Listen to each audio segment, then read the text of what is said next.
কলকাতার অভিনেতা শ্যাম ভট্টাচার্য ঈদে মুক্তি পাওয়া মেহেদী হাসান হৃদয় পরিচালিত বরবাদ সিনেমায় জিল্লু চরিত্রে অভিনয় করে তিনি পেয়েছেন রাতারাতি তারকা খেতাব। তবে প্রথমে জিল্লু চরিত্রটি তিনি করতে চাননি। এরপর শাকিব খানের সঙ্গে স্ক্রিন শেয়ার ও মুম্বাইতে শুটিং হবে জেনে কাজটি করতে রাজি হন শ্যাম। যে অভিজ্ঞতা তার জন্য ছিল আনন্দনীয়। সিনেমাটির প্রচারে প্রথমবারের মতো ঢাকা এসে এমনটা জানান এই অভিনেতা। তিনি বলেন, আমি দুদিনের জন্য বাংলাদেশে এসেছিলাম, কিন্তু এই ৪৮ ঘন্টায় আমার একবারও মনে হয়নি আমি বিদেশ সফরে এসেছি। সবাই এত পরিমাণে ভালোবাসা দিয়েছে যা অকল্পনীয়।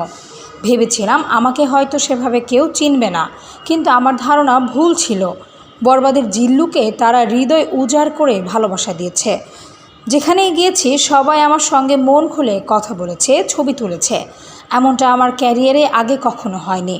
কথায় আছে না, যদি থাকে নসিবে আপনি আপনি আসিবে, সেভাবেই বরবাদ আমার কাছে চলে আসে। এর আগে আমি যতটুকু জানি এই চরিত্রে বাংলাদেশের একজন অভিজ্ঞ অভিনেতার অভিনয় করার কথা ছিল। কারণবশত তিনি করতে না পারায় চরিত্রটি আমার কাছে আসে। তবে প্রথমে জিল্লু চরিত্রটি করা নিয়ে আপত্তি ছিল আমার, কারণ আমি এরই মধ্যে কলকাতায় নায়ক চরিত্রে বেশ কিছু কাজ করেছি। তাই নায়কের সহকারী চরিত্রে অভিনয় করতে কিছুটা দ্বিধা ছিল।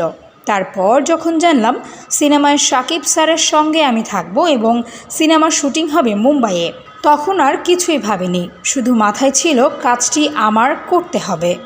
বিনোদন ডেস্ক, সমযোগ।